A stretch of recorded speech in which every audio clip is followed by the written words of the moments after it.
Hello guys, welcome to my channel make concept. आज हम देखेंगे एसएससी जेई 2018 का प्रीवियस ईयर पेपर। आपको बता दें, एसएससी जेई की एग्ज़ाम डेट कंफर्म हो गई। अब 1 सितंबर से 4 सितंबर के बीच में आपका एग्ज़ाम होने वाला है। तो अपनी तैयारी को एक अलग एनर्जी पे ले जाएं और हमारे साथ जुड़िए इस प्रीवियस ईयर की सीरीज़ में। तो देखते हैं question number 1। The number of links L which required to form a kinematic chain can be expressed in the term of number of pair। तो आपको बता दें, ये रिलेशन होता है number of link L equal to 2p-4। जो आपका p होता है वो होता है पेयर्स, नंबर ऑफ पेयर्स। तो आपका आंसर हो जाएगा 1। क्वेश्चन नंबर 2 की बात करें। The graph of turning moment diagram is drawn between. तो आपको बता दें, जो ग्राफ ऑफ टर्निंग मोमेंट वो ड्रा होता है आपका एक्स एक्सिस पे क्रैंक एंगल, यानी इसको थीटा से रिप्रेजेंट करते हैं, और वाई एक्सिस पे आपका होता है क्रैंक इफर्ट, इसको टॉर्क भी बोला जाता है। तो आपका आंसर हो जाएगा, यहाँ से आप देख पा रहे हैं, crank angle and crank effort. Option 2 is correct. Question number 3 की बात करें। The mass of fly wheel of steam engine is 3250 kg with radius of gyration is 1 meter. The starting torque of engine is 45000 Newton meter. What is the angular acceleration in radian per second square of flywheel? आपको बता दें, यहाँ से हम आप निकालेंगे moment of inertia. आई होगा M के स्क्वायर, जहाँ के आपका रेडियस ऑफ गायरेशन है। तो यहाँ से आपको वैल्यू मिल जाएगी 3250 केजी मीटर स्क्वायर। चूँकि स्टार्टिंग टॉर्क दिया है हमें, तो हम जानते हैं relation torque T equal to I into alpha, जहाँ अल्फ़ा आपका एंगुलर एक्सीलरेशन है। यहाँ से हम अल्फ़ा की वैल्यू पा जाएंगे टाउ बाई आई। जब टार्क की वैल्यू आपको दिया 4500 डिवाइडेड बाई 3250, तो यहाँ से आप डिवाइड करके देखेंगे तो आंसर आ जाएगा 1.38। दोस्तों, यहाँ पे हमने मोमेंट ऑफ इनर्शिया के लिए एम के स्क्वायर लगाया। जो फार्मूला है आपको बता दें, जब भी रेडियस ऑफ गायरेशन देगा तो हम जो मोमेंट ऑफ इनर्शिया निकालेंगे M dot moment of inertia का होल स्क्वायर। जब हमें रेडियस देगा तो अगर डिस्क होगी तो हम मोमेंट ऑफ इनर्शिया लिखेंगे एम आर स्क्वायर बाई 2। आपको ध्यान रखना है, जब भी आपको रेडियस ऑफ गायरेशन देगा तो ये वाला फार्मूला, और रेडियस ऑफ फील्ड देगा तो ये वाला फार्मूला यूज करना है। क्वेश्चन नंबर 4 की बात करें। The rotary internal combustion engine is the inversion of. आपको बता दें, अगर एन लिंक हैं दोस्तों, तो जब हम उनको बारी बारी से फिक्स करते हैं तो हमें नए नए मैकेनिज्म मिलते हैं, वही हमारा कहलाता है इन्वर्जन। एन लिंक है तो हमें एन इन्वर्जन प्राप्त होते हैं। तो हमारा जो रोटरी इंटरनल कंबस्शन इंजन है वो आपका सिंगल स्लाइडर क्रैंक मैकेनिज्म का एक इन्वर्जन है। तो आपका आंसर हो जाएगा 3rd। क्वेश्चन नंबर 5 की बात करें। A pulley is driven by flat belt.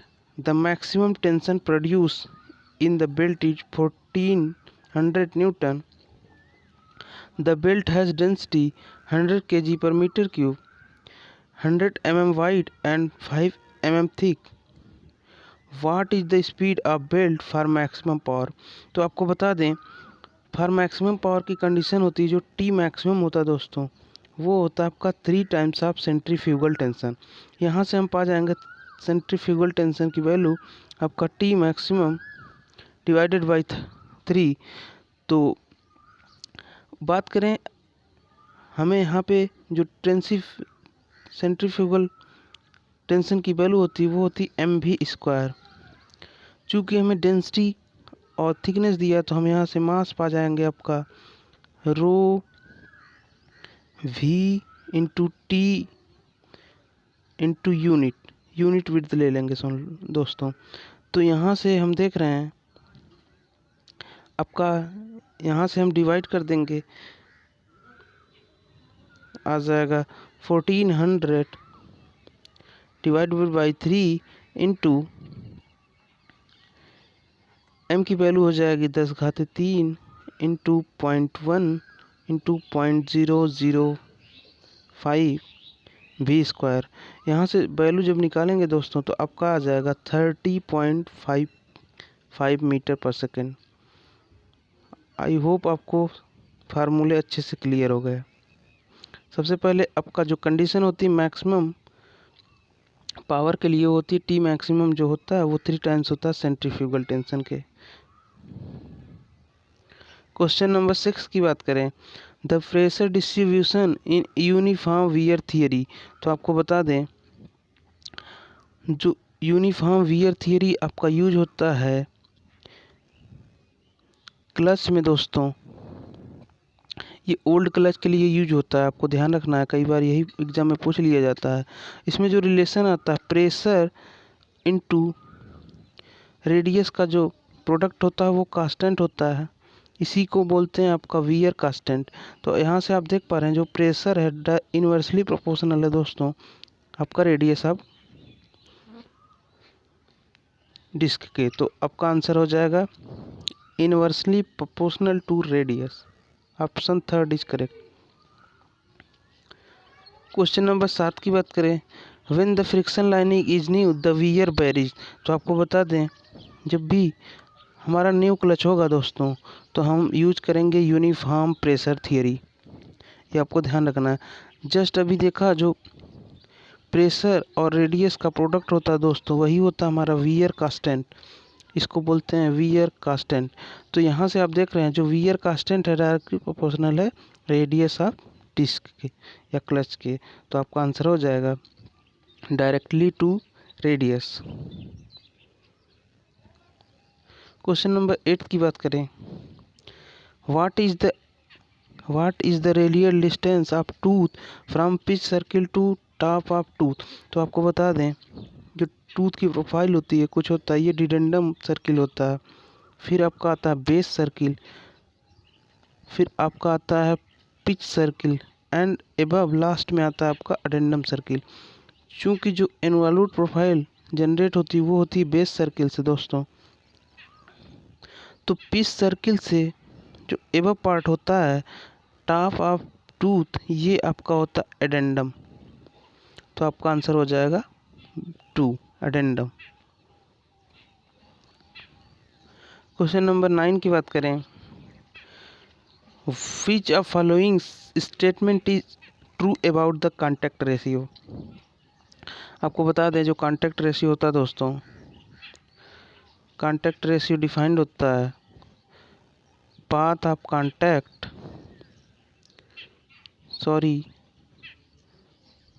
Arc of contact दोस्तों, arc of contact divided by circular pitch.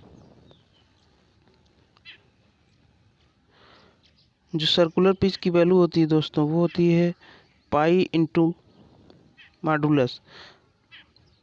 तो यहाँ से हम आ जाएगा आर्क ऑफ कॉन्टैक्ट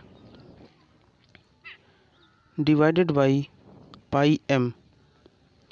तो ऑप्शन देखें is varies directly to length of contact. आपका ये स्टेटमेंट करेक्ट है दोस्तों, हम देख पा रहे हैं it inversely proportional to module, यहाँ से हम देख पा रहे हैं it inversely proportional to module, ये भी करेक्ट है आपका statement. It inversely proportional to circular pitch, जैसा कि आप देख पा रहे हैं जो सर्कुलर पिच की वैल्यू होती है वो होती है product of pi into module. जो मॉड्यूल की वैल्यू होती है दोस्तों वो होता है डायमीटर डिवाइडेड बाई टीथ। तो आपका आंसर हो जाएगा 4, all are correct. Question number 10 की बात करें, which of following is type of pendulum governor, तो आपको बता दें ये चारों आपके सेंट्रीफ्यूगल टाइप के गवर्नर हैं दोस्तों, बट इसमें जो वाट गवर्नर है ये आपका पेंडुलम गवर्नर की कैटेगरी में आता है। वहीं ये अब आपके 3 जो होते हैं ये लोडेड टाइप की कैटेगरी में आते हैं, तो आपका आंसर हो जाएगा वाट गवर्नर। क्वेश्चन नंबर 11 की बात करें, which of following governors does not have a central load attach to is sleeve, तो आपको बता दें दोस्तों जो वाट गवर्नर होता है उसमें कोई भी मास आपका स्लीव पे अटैच नहीं होता है, तो आपका आंसर हो जाएगा 2। क्वेश्चन नंबर 12 की बात करें, what will the vertical height of Watt governor if speed of rotation is 80 RPM, तो आपको बता दें जो वर्टिकल हाइट और स्पीड में रिलेशन होता है वो दोस्तों होता है स्पीड का square equal to 895 divided by H.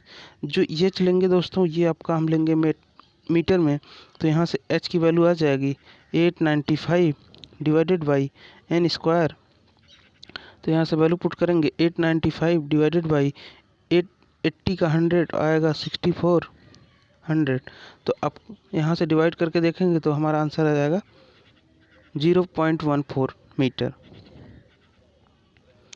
Question number 13 की बात करें, which of following term define the cam size, तो आपको बता दें आपका सबसे पहले जो साइज को डिपेंड करता है कैम में वो होता है आपका बेस सर्किल, फिर उसके बाद जो हम ये ट्रेस पॉइंट पे अगर कर्व ड्रा करें तो ये होता है आपका प्राइम सर्किल, तो आपका जो साइज डिपेंड करता है वो आपका हो जाएगा बेस सर्किल, आपका आंसर। क्वेश्चन नंबर 14 की बात करें, what term is used for combined effect of all forces on body, तो आपको बता दें कई फोर्स का हम कंबाइंड इफेक्ट देखते हैं दोस्तों, तो वो कहलाता है आपका लोड, तो आपका आंसर हो जाएगा 1।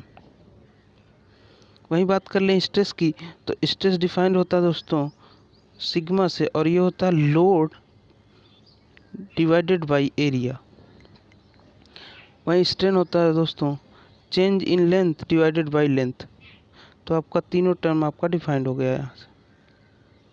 क्वेश्चन नंबर 15 की बात करें, which of following load does not act as a considerable length of beam, तो आपको बता दें जो यूनिफॉर्मली डिस्ट्रीब्यूशन लोड है दोस्तों ये पूरे लेंथ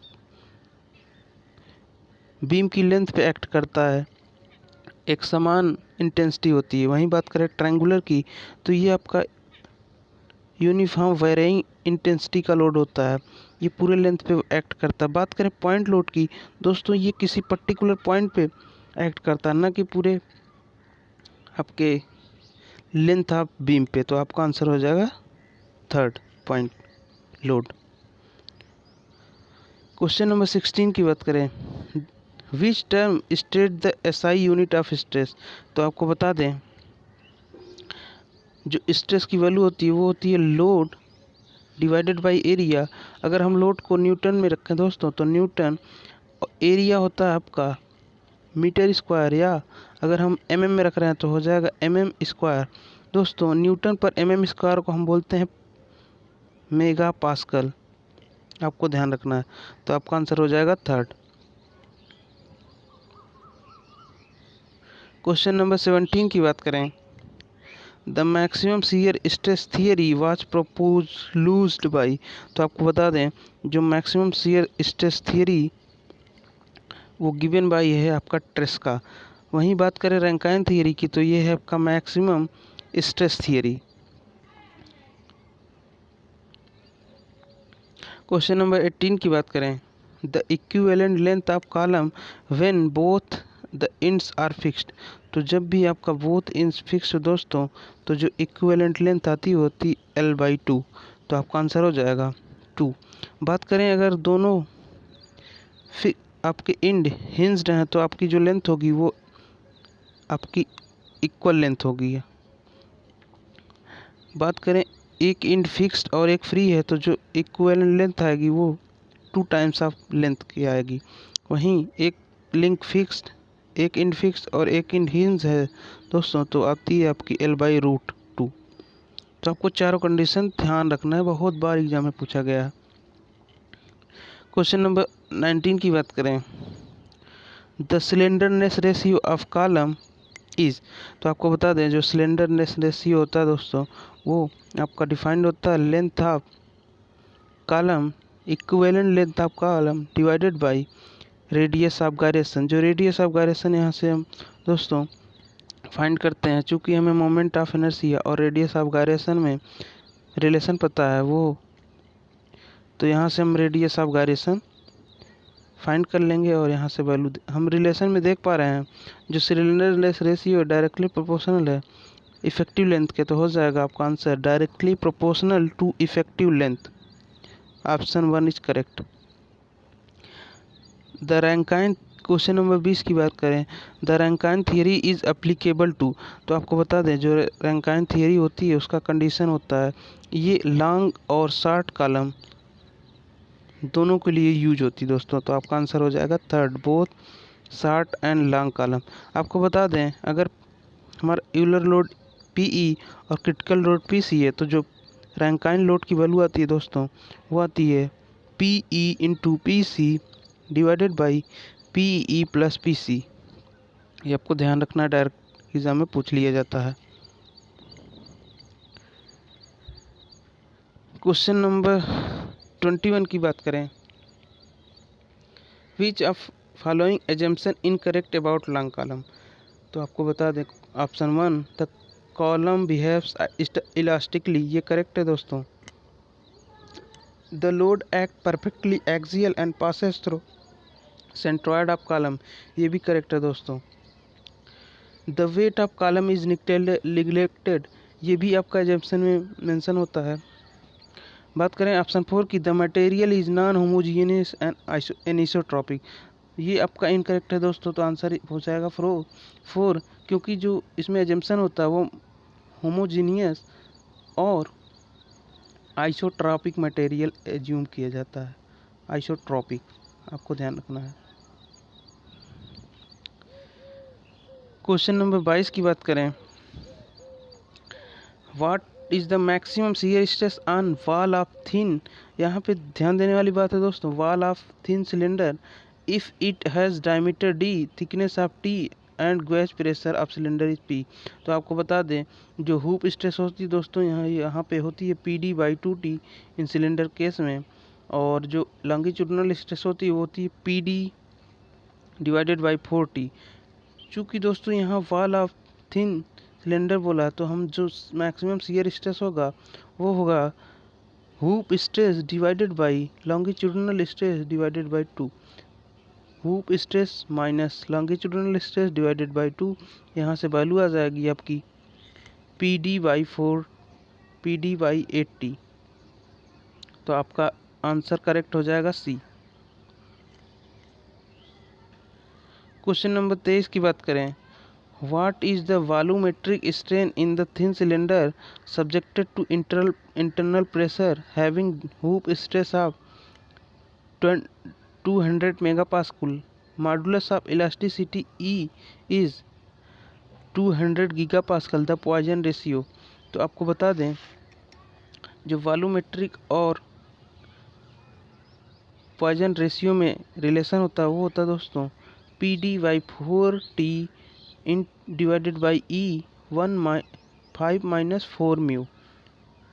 चूँकि PD/2T आपका होता है हुप स्ट्रेस, तो यहाँ से हम रिलेशन पा जाएंगे, इसको चेंज करेंगे, यहाँ से रिलेशन PD/2T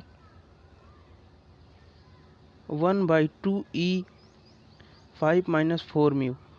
जब वैल्यू पुट करेंगे दोस्तों तो आपका आ जाएगा 2/1000। अब वैल्यू पुट करके देखेंगे तो सेम आंसर आपका करेक्ट हो जाएगा। क्वेश्चन नंबर 24 की बात करें, the property of material regain its original shape after deformation when external force is removed. तो आपको बता दें जब भी किसी मटेरियल पे हम एक्सटर्नल फोर्स अप्लाई करें और उसको अनलोड करें तो दोस्तों वो आपकी ओरिजिनल शेप रिगेन कर लें, तो ये प्रॉपर्टी कहलाती इलास्टिसिटी। क्वेश्चन नंबर 25 की बात करें, a rod of dimension 20 mm cross 20 mm is carrying axial tensile load of 10 kilonewton. The tensile developed the tensile stress developed is, तो आपको बता दें जो स्ट्रेस की वैल्यू होती है दोस्तों वो होता है आपका लोड डिवाइडेड बाय एरिया। आपको ध्यान रखना है जब भी सोम के केस में आप लोड रखेंगे न्यूटन में और एरिया रखेंगे एम स्क्वायर में, तो आपका यहाँ से हो जाएगा लोड दिया 10⁴ न्यूटन, एरिया आपका हो जाएगा 20 × 20, तो यहाँ से वैल्यू आ जाएगी 25 न्यूटन पर mm स्क्वायर। चूँकि दोस्तों हम जानते हैं न्यूटन पर mm स्क्वायर को हम बोलते हैं मेगा पास्कल, तो आपका आंसर आ जाएगा 25 मेगा पास्कल। क्वेश्चन नंबर 26 की बात करें, the triple point on PV diagram is, तो आपको बता दें जो इन पीवी डायग्राम जो ट्रिपल पॉइंट होता है दोस्तों वो आपका लाइन होता है, तो आपका आंसर हो जाएगा ए। वहीं बात करें टीएस डायग्राम की, ट्रिपल पॉइंट के टीएस डायग्राम की, तो जो टीएस डायग्राम में जो ट्रिपल पॉइंट होता है दोस्तों वो होता है आपका पॉइंट। आपको दोनों पॉइंट ध्यान रखने हैं, कई बार एग्जाम में पूछे गए हैं। क्वेश्चन नंबर 27 की बात करें, which of following statement related to entropy is true. Option 1 की बात करें, minimum entropy is observe when system is equilibrium with surrounding, तो आपको बता दें ये गलत बात है। क्योंकि हमारा मैक्सिमम एंट्रोपी चेंज होता है जब हमारा सिस्टम इक्विलिब्रियम आता है, क्योंकि डिग्रेडेशन ऑफ एनर्जी होती है दोस्तों। At absolute temperature the solid solution have non zero entropy, आपको बता दें ये भी गलत स्टेटमेंट है। At absolute zero temperature solid solution has zero entropy, यही आपका थर्ड लॉ ऑफ थर्मोडायनामिक है। सबस्टेंस इन सॉलिड फेज है लीस्ट एंट्रोपी, ये आपका स्टेटमेंट करेक्ट है दोस्तों। एंट्रोपी मेजर करता है रैंडमनेस, तो आपका आंसर हो जाएगा थर्ड। क्वेश्चन नंबर 28 की बात करें, if COP of Carnot refrigerator is 4 then thermal efficiency of Carnot engine, तो आपको बता दें जो COP में रिलेशन होता है दोस्तों वो होता है आपका लोअर टेम्परेचर माना T2 divided by difference minus T2 difference between higher temperature and lower temperature. तो यहाँ से आपका COP आपका दिया 4 दोस्तों, यहाँ से है T2 divided by T1 minus T2, तो आपका यहाँ से हो जाएगा 4T1 minus 4T2 equal to T2। यहाँ से आप देख पा रहे हैं 4T1 इक्वल टू 5T2, यहाँ से हम निकाल लेंगे T2 बाई T1, तो आ जाएगा यहाँ से 4/5। चूँकि हमें पता है जो एफिशिएंसी ऑफ कार्नाट इंजन होती है वह होती 1 माइनस T2 बाई T1, जहाँ T2 आपका लोअर टेम्परेचर है, तो यहाँ वैल्यू पुट करेंगे 1 माइनस 4/5, तो आ जाएगा यहाँ से 0.2। आपका आंसर जो है वो थर्ड इज करेक्ट। आपको ध्यान रखना है यहाँ से T2 बाई T1 फाइंड करना और एफिशिएंसी के फार्मूले में पुट कर देना है। क्वेश्चन नंबर 29 की बात करें, while working between temperature 150 and 300 Kelvin, the entropy change experienced by Carnot engine during heat addition is 1 kilojoule per Kelvin. Work produced kilojoule by the engine, तो आपको बता दें जो रिलेशन होता है दोस्तों एंट्रोपी में वो होता है entropy change equal to heat supplied divided by temperature. तो यहाँ से आप देख पा रहे हैं चूँकि एंट्रोपी आपकी पॉजिटिव है, तो यहाँ से हो जाएगा +1 equal to Q supplied divided by आपका सप्लाइड टेम्परेचर 300, तो हो जाएगा यहाँ से Q सप्लाइड हमें मिल जाएगा 300 किलोजूल। जो रिलेशन होता है आपका Q supplied divided by Q rejected for reversible के लिए होता है T temperature at supplied to temperature at not rejected, तो यहाँ से आप क्यू रिजेक्टेड पा जाएंगे दोस्तों 150 किलो जूल। चूँकि जो वर्क डन होता है दोस्तों, डब्ल्यू नेट जो हमें मिलता है वो मिलता है Q supplied minus Q rejected, तो आपका आंसर हो जाएगा यहाँ से 150 किलो जूल। 300 माइनस 150 करेंगे दोस्तों तो आपका आंसर आएगा 150 किलो जूल। आई होप आपको कॉन्सेप्ट अच्छे से क्लियर हुए। क्वेश्चन नंबर 30 की बात करें, an ideal gas with heat capacity of 2 used in ideal Otto cycle which operate between minimum and maximum temperature of 200 and 1800 Kelvin. What is the compression ratio of cycle for maximum work output? आपको बता दें, जो auto cycle में दोस्तों जो process होते हैं वो होते हैं आपके चार दो प्रोसेस होते हैं, isentropic compression and expansion, and two process होता है constant volume heat exchange. Process one to two देखें दोस्तों, यही होता है आपका आइसेंट्रोपिक कंप्रेशन।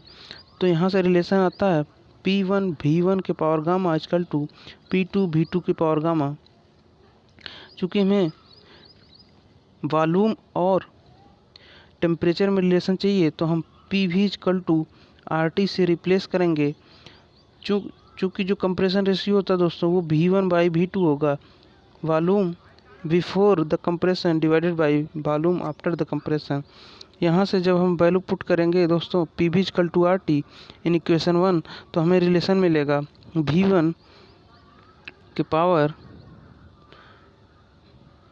V1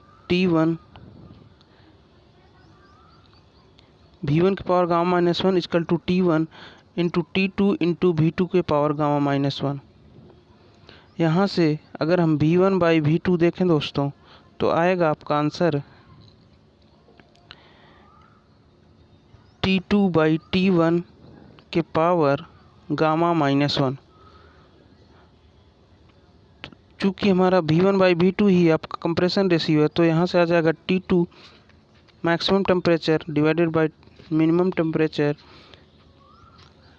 के पावर गामा -1। चूँकि गामा आपको दिया है 2, तो यहाँ से आंसर हो जाएगा 1800 डिवाइडेड बाई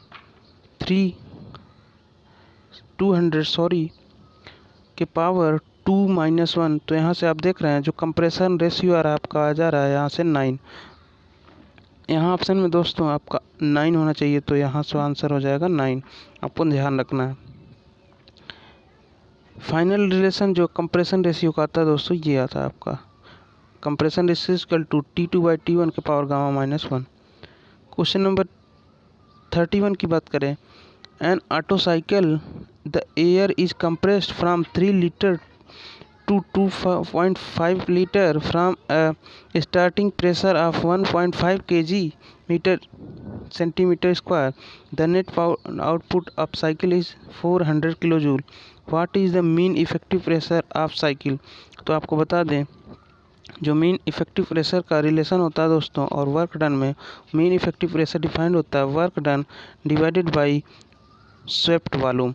तो यहाँ से आपका वर्क डन दिया है दोस्तों 400 किलो जूल डिवाइडेड बाई आपका 3 - 2.4 लीटर। तो यहाँ से आपका वैल्यू आ जाएगी 667 किलो जूल न्यूटन पर सेंटीमीटर स्क्वायर। तो आपका answer 3rd is correct. Question number 32 की बात करें, the combustion in the compression ignition engine is. तो आपको बता दें जो कंप्रेशन इग्निशन होता है दोस्तों वो होता है आपका डीजल इंजन में।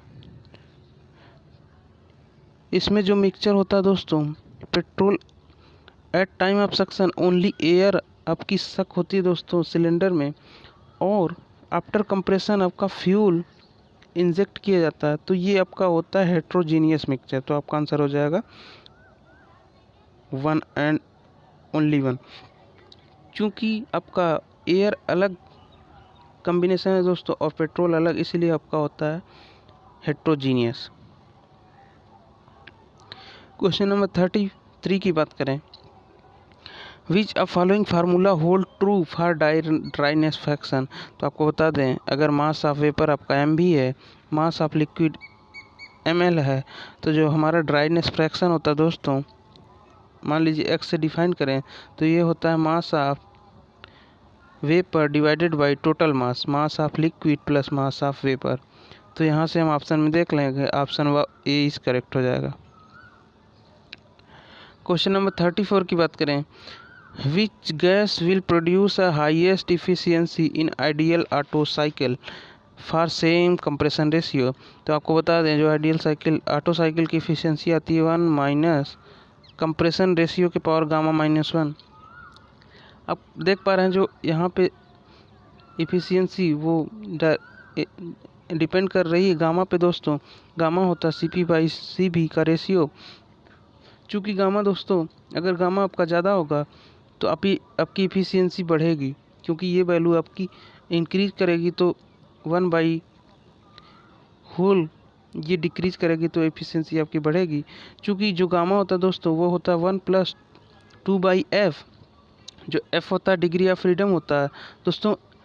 f जो है आपका ये मोनोएटॉमिक के लिए ज़्यादा होता है। तो यहाँ से देख रहे हैं तो आपका आंसर हो जाएगा, इसमें आपकी जो हीलियम है दोस्तों ये आपकी मोनोएटॉमिक गैस है, तो आपका आंसर 3rd इज करेक्ट हो जाएगा।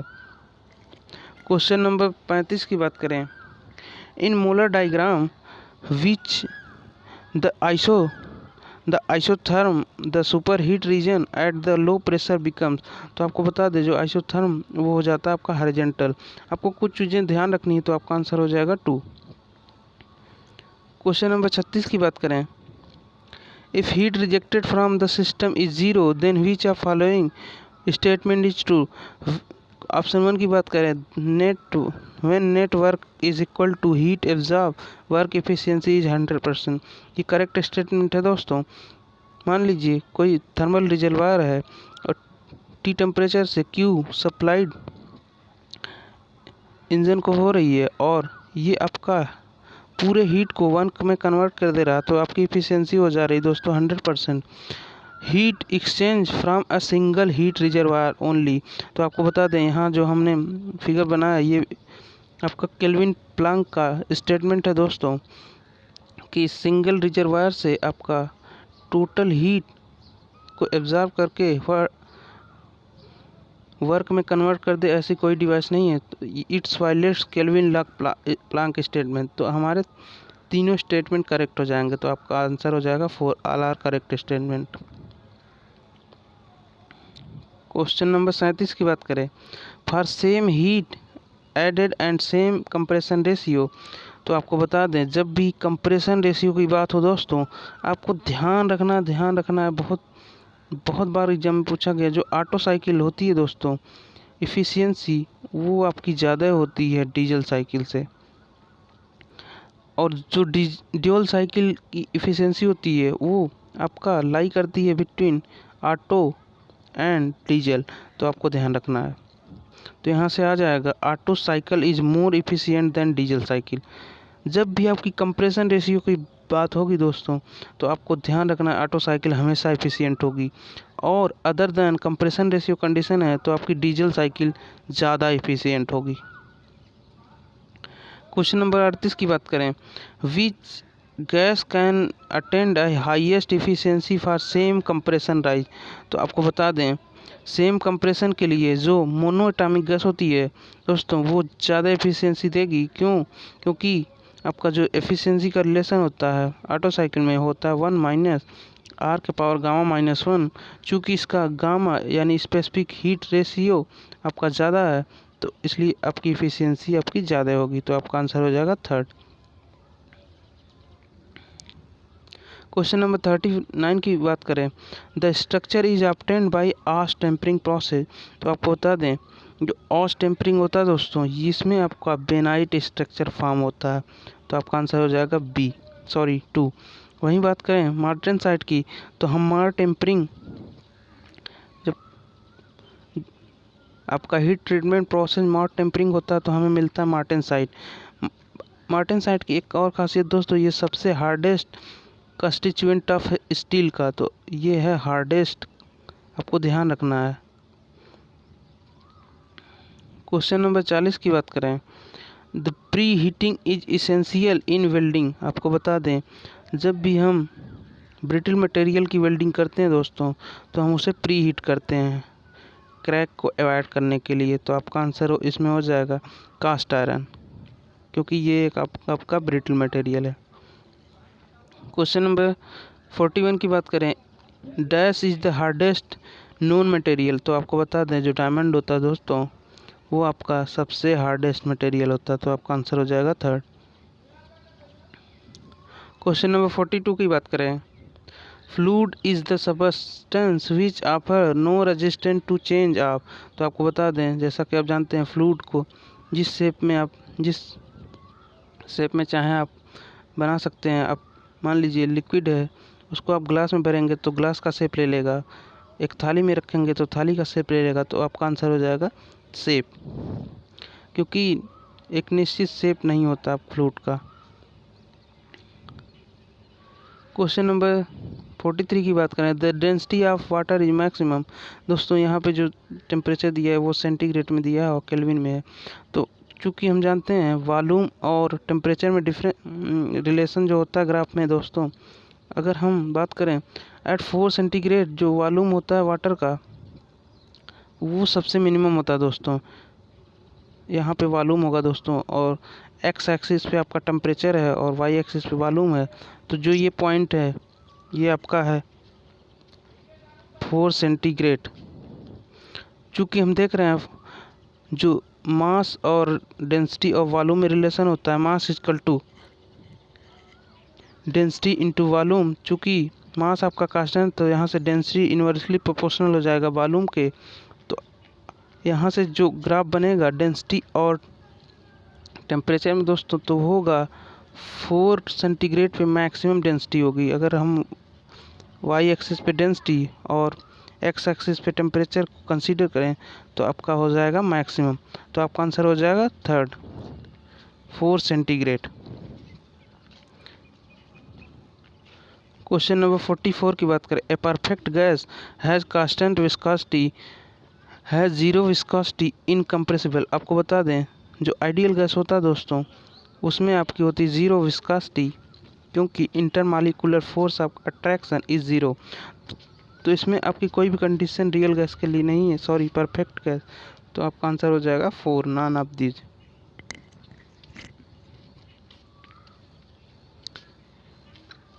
क्वेश्चन नंबर 45 की बात करें, fluid in equilibrium can't sustain. तो आपको बता दें, जो फ्लूइड होता है दोस्तों, वो आपका शियर स्ट्रेस को सस्टेन नहीं कर पाता। तो आपका आंसर हो जाएगा शियर स्ट्रेस। क्वेश्चन नंबर 46 की बात करें, for manometer a better liquid combination is one having option. For manometer के लिए यूज होता है दोस्तों जिसका सरफेस टेंशन आपका लोअर हो। तो आपका आंसर हो जाएगा lower surface tension. Question number 47 की बात करें, the resultant upward pressure of fluid on an emerge body is called. जब भी हम फ्लूइड में दोस्तों कोई बॉडी को इमर्ज कराते हैं तो उस पर अपवर्ड एक फोर्स लगता है, इसको हम बोलते हैं बायोंसी फोर्स। Buoyancy force. तो आपका आंसर हो जाएगा 2। जो बायोंसी फोर्स एक्ट करता है दोस्तों, वॉल्यूम ऑफ डिस्प्लेस्ड फ्लूइड। जो डिस्प्लेस्ड फ्लूइड होगा दोस्तों, बॉडी के द्वारा डिस्प्लेस किया जाएगा, उसके सेंट्रॉइड पे हमारा आपका एक्ट करता है सेंटर ऑफ बायोंसी। उसको हम बी से डिफाइन करते हैं, आपको ध्यान रखना है। क्वेश्चन नंबर 48 की बात करें, the capillarity rise at 20 degree Celsius in clean glass tube 1 mm bore containing water approximately. तो आपको बता दें, जो हाइट में रिलेशन होता है दोस्तों और कैपिलरी राइज होती है वो होती है 4 सिग्मा। सिग्मा जो कि आपका सरफेस टेंशन है of water divided by rho G D, जहाँ डी आपका डायमीटर ऑफ ट्यूब है। तो यहाँ से वैल्यू पुट करेंगे 4 × 0.073, ये आपकी वाटर की सरफेस टेंशन की वैल्यू होती है दोस्तों। Divided by 10⁻³ 9.81 into 0.001। तो यहाँ से आपका आंसर आ जाता है दोस्तों 30 mm अप्रॉक्स। तो आपका answer 4 is correct. Question number 49 की बात करें, द राइज और depression of liquid in tube due to surface tension with increase in size of tube. तो जस्ट अभी हमने रिलेशन देखा, जो हाइट ऑफ कैपिलरिटी होता है वो होता है दोस्तों 4 sigma divided by rho G D. कह रहा है अगर हम, चूँकि हम देख पा रहे हैं जो हाइट है इन्वर्सली प्रोपोर्शनल है डायमीटर ऑफ ट्यूब के, चूँकि आपका स्टेटमेंट में बोला increase the size of tube, तो आपका जो कैपिलरी लाइज होगा दोस्तों वो डिक्रीज करेगा। तो आपका आंसर हो जाएगा 4 डिक्रीज। क्वेश्चन नंबर 50 की बात करें, the flow of fluid real और आइडियल मस्ट बी फुलफिल। तो आपको बता दें फॉर फ्लो ऑफ फ्लूइड की कंडीशन सेटिस्फाई होती है by continuity equation. Continuity equation होता है दोस्तों मास इज कंजर्व। इसका स्टेटमेंट है जो आपका टोटल मास होगा दोस्तों वो आपका कंजर्व होगा। तो आपका आंसर हो जाएगा 4 the continuity equation. Question number 51 की बात करें, द क्रिटिकल वेलोसिटी एज। तो आपको बता दें जब भी हमारा पाइप फ्लो हो रहा हो तो क्रिटिकल वेलोसिटी वो होती है दोस्तों जहाँ पे आपका velocity at which flow ceases to be streamline. तो आपका आंसर हो जाएगा 4। क्वेश्चन नंबर 52 की बात करें, the friction factor of 5 is depend on. तो आपको बता दें जो head loss due to friction factor होता है दोस्तों वो होता है FL/V²/2GD। अगर हम V को चेंज कर दें Q= जानते हैं एरिया इंटू वेलोसिटी, तो हमारा H जो आता है दोस्तों हेड लॉस वो आता है आपका FL/Q² डिवाइडेड बाई D⁴। चूँकि हम देख पा रहे हैं ये रेट ऑफ फ्लो विस्कासिटी सब पे डिपेंड करता है। तो आपका आंसर हो जाएगा ऑल आर करेक्ट ऑप्शन। आपको ध्यान देने वाली बात है दोस्तों, एक होता है फ्रिक्शन काफिशिएंट F, वहीं एक होता है आपका फ्रिक्शन फैक्टर F'। तो जो रिलेशन होता है जो फ्रिक्शन फैक्टर होता है दोस्तों वो आपका 4 टाइम्स आप होता है फ्रिक्शन कॉफिशिएंट के। तो आपको ध्यान रखना है फ्रिक्शन फैक्टर जो होता है दोस्तों आपका बड़ा होता है फ्रिक्शन कॉफिशिएंट से। तो ये आपको कभी कभी लोग कंफ्यूज हो जाते हैं फ्रिक्शन कॉफिशिएंट और फ्रिक्शन फैक्टर में। क्वेश्चन नंबर 53 की बात करें, which of following represent the study uniform flow. तो आपको बता दें जब कोई ट्यूब हो कांस्टेंट एरिया की हो तो उसमें जो फ्लो होगा दोस्तों यूनिफॉर्म फ्लो होगा। यूनिफॉर्म की कंडीशन क्या होती है दोस्तों, एट पर्टिकुलर टाइम आपका दोस्तों जो फ्लूइड प्रॉपर्टी है वो स्पेस के रिस्पेक्ट में ना चेंज हो। मान लीजिए पॉइंट 1 पे जो वेलोसिटी है वो आपकी 10 मीटर पर सेकेंड है, वहीं आपका 2 मीटर बाद पाइप के राइट साइड में जाने पर भी वेलोसिटी आपका 10 मीटर पर सेकेंड ही है। तो आप ये कंडीशन आपकी कहलाएगी यूनिफॉर्म कंडीशन। तो आपका आंसर इसमें हो जाएगा flow of long pipe at constant rate. तो आपका correct answer is 4। Question number 54 की बात करें, Chezy's equation is use to determine. तो आपको बता दें जो चेजिज इक्वेशन होता है दोस्तों वो velocity of flow in open channel के लिए यूज होता है। तो आपका आंसर हो जाएगा 1। इसमें जो वेलोसिटी का फार्मूला होता है वो velocity equal to Chezy constant into √mi। जो m है दोस्तों वो हाइड्रोलिक मीन डेप्थ है, यहाँ पे आपका हाइड्रोलिक मीन डेप्थ। जो I है दोस्तों वो है आपका हाइड्रोलिक स्लोप। आपको दोनों ध्यान रखना है। जो यहाँ पे आपका हाइड्रोलिक मीन डेप्थ है दोस्तों m, इसकी वैल्यू आती एरिया डिवाइडेड बाय पेरीमीटर, ये भी आपको ध्यान रखना है।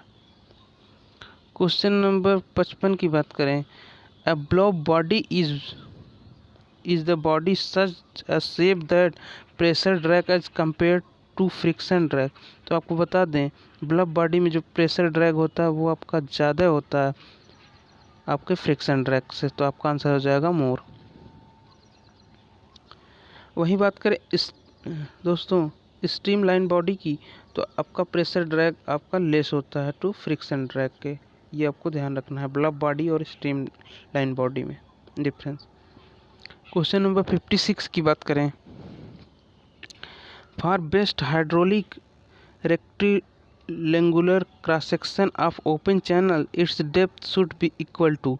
तो आपको बता दें जो कंडीशन आती है इसकी डेप्थ की वो होनी चाहिए आपकी विड्थ का हाफ।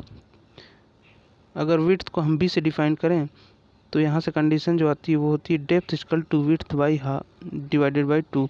तो आपका आंसर हो जाएगा half of width, option third is correct. Question number 57 की बात करें, when the liquid rotates at constant angular velocity about vertical axis of rigid body the pressure. मान लीजिए कोई सिलेंडर दोस्तों, अगर इसमें हम h हाइट तक वाटर भरा है, अगर हम इसको रोटेट कराएं तो जो हाइट आपकी पैराबोला की बनती है वो होती है दोस्तों r square omega square by 2g। चूँकि हम जानते हैं जो प्रेशर होता है दोस्तों वो रो जी एच होता है, तो यहाँ से pressure directly proportional H directly proportional to R square. तो यहाँ से आपका आंसर हो जाएगा लीनियरली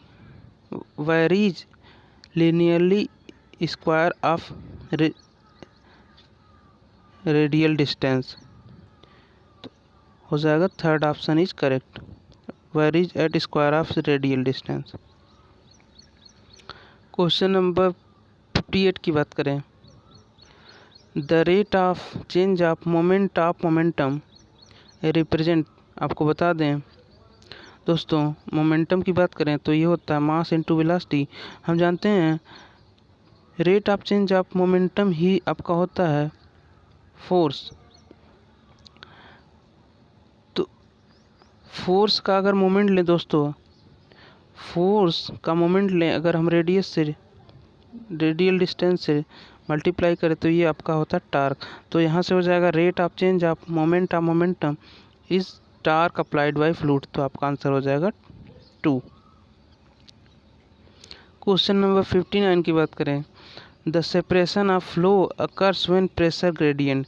तो आपको बता दें जब जो फ्लो सेपरेशन की कंडीशन होती है दोस्तों वो होती एडवर्स प्रेशर ग्रेडियंट की वजह से, जो कि आपकी पॉजिटिव होता है। Del P by del X pressure gradient की वैल्यू आती है पॉजिटिव। तो आपको ध्यान रखना है ये इसको बोलते हैं एडवर्स प्रेशर ग्रेडियंट। तो आपका आंसर हो जाएगा इसमें निगेटिव प्रेशर ग्रेडियंट गलत है। Radiators to value vapour formation start, ये आपका कैविटेशन कंडीशन होती है। None of these option is correct हो जाएगा दोस्तों, क्योंकि आपका कोई भी मैच नहीं कर रहा है। जो कंडीशन है d p by d x equal to positive यानी adverse pressure gradient. Question number 60 की बात करें, कोक इज प्रोड्यूस बाई। तो ऑप्शन 1 की बात करें pulverise coal in inert atmosphere, ये गलत है दोस्तों। Heating wood a limited supply of air temperature below 300, हमें ये कोयले से प्राप्त होता है तो वुड की बात ही नहीं होगी दोस्तों। Strongly heating coal continuously for 48 hour in absence of air is close vessel. तो आपका आंसर थर्ड इज करेक्ट होता है दोस्तों।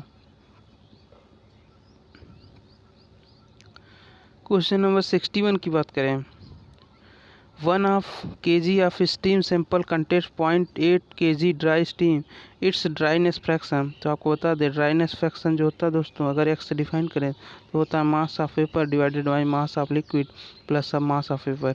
चूँकि मास ऑफ वेपर दिया दोस्तों 0.8 और होल आपकी मास ऑफ लिक्विड और मास ऑफ वेपर आपकी जो है होल क्वांटिटी 1 है 1 kg, तो यहाँ से आ जाएगा 0.8। आपका आंसर 2 इज करेक्ट हो जाएगा। क्वेश्चन नंबर 62 की बात करें, eight which pressure the property of water and steam become identical. तो अब बता दें वो होता है आपका क्रिटिकल प्रेशर दोस्तों, वो होता है आपका 220 के 220 बार। तो आपका इसके आसपास जो मैच हो जाएगा वही आपका करेक्ट होगा आंसर। तो आपका 4 इज करेक्ट। वहीं बात कर लें क्रिटिकल टेम्परेचर की, तो आपको दोनों ध्यान रखना है। वाटर का जो क्रिटिकल टेम्परेचर होता है दोस्तों वो होता है आपका 374 सेंटीग्रेड में होता है दोस्तों, ये आपको ध्यान रखने वाली बात है। प्रेशर और टेम्परेचर दोनों ध्यान रखना है, कई बार एग्जाम में पूछे गए हैं। क्वेश्चन नंबर 63 की बात करें, कोकरन बॉयलर इज, तो आपको बता दें जो कोकरन बॉयलर होता है दोस्तों वो आपका horizontal tube fire tube boiler होता है। तो आपका आंसर हो जाएगा 1। अब आपको बता दें फायर ट्यूब और वाटर ट्यूब बॉयलर में अगर ट्यूब में आपकी दोस्तों फ्लू गैसेज का फ्लो हो रहा है तो वो आपका बॉयलर होता है, फायर ट्यूब कहलाता है। वहीं ट्यूब के अंदर आपका वाटर फ्लो हो रहा है दोस्तों तो वो होता है आपका वाटर ट्यूब बॉयलर। तो आपको ध्यान रखना है। क्वेश्चन नंबर 64 की बात करें, the diameter of tube for natural circulation of boiler as compare to controlled circulation of boiler. तो आपको बता दें जो नेचुरल सर्कुलेशन ऑफ बॉयलर होता है दोस्तों उसकी जो डायमीटर ऑफ ट्यूब होती है वो ज़्यादा होती है, क्योंकि हमें ये आपका ड्यू टू ग्रेविटी या डेंसिटी डिफरेंस के कारण होता है तो ज़्यादा एरिया चाहिए, तो हमें पाइप का जो डायमीटर होगा वो ज़्यादा चाहिए। तो आपका आंसर हो जाएगा मोर। क्वेश्चन नंबर 65 की बात करें, super charging is the process. आपको बता दें जो सुपर चार्जिंग होती है दोस्तों इसमें हम डेंसिटी का टेम्परेचर बढ़ा के और ज़्यादा डेंसिटी को इंटर कराते हैं आपका सिलेंडर में। तो हो जाएगा supplying intake of engine with air density at greater than the density of surrounding atmosphere. तो ऑप्शन 1 इज करेक्ट। ये यूज होता है दोस्तों रेसिंग कार और एयर जेट के इंजन में, आपको ध्यान रखना है। क्वेश्चन नंबर 66 की बात करें, which of following is false statement, excess quantity of sulphur in diesel fuel objectionable because it may cause. तो आपको बता दें इसमें ऑप्शन हो जाएगा आपका डेटोनेशन। क्वेश्चन नंबर 67 की बात करें, sorry, the accumulation of carbon in cylinder result in increase of. तो आपको बता दें जब भी एक्यूमुलेशन ऑफ कार्बन होता है दोस्तों सिलेंडर के अंदर तो ये आपका बढ़ाता है कंप्रेशन रेशियो को। तो आपका आंसर हो जाएगा 4 इज करेक्ट। क्वेश्चन नंबर 68 की बात करें, the discharge through a semi circular weir is proportional to. तो ये आपको बता दें जो डिस्चार्ज होता है दोस्तों फॉर सेमी सर्कुलर के लिए वो होता है आपका h के पावर 3/2, जो हाँ h आपका हाइट ऑफ वाटर है। तो आपका आंसर 3 इज करेक्ट हो जाएगा। दोस्तों एक क्वेश्चन और पूछा गया था कि आपका कैंटिलीवर बीम है उस पर आपका पॉइंट लोड एक्ट कर रहा है W, तो जो शियर फोर्स का डायग्राम होगा वो क्या होगा दोस्तों। तो इसका जो शियर फोर्स डायग्राम होता है दोस्तों कुछ ऐसा बनता है, कास्टेंट लोड W आपका एक रेक्टेंगुलर शेप का फॉर्म होता है आपका शियर फोर्स डायग्राम। तो ये रहे दोस्तों आपके SSC JEE के 2018 के प्रीवियस ईयर के क्वेश्चन। अगर कुछ आपको इस वीडियो से सीखने को मिला दोस्तों तो प्लीज़ चैनल को सब्सक्राइब कर लें और दोस्तों के साथ शेयर कर लें। और हाँ आपकी कोई क्वेरी है तो कमेंट में मेंशन करें, मैं आपको डेफिनेटली रिप्लाई करूँगा। तो पढ़ते रहिए, मिलते हैं नेक्स्ट सीरीज में, तब तक के लिए जय हिंद।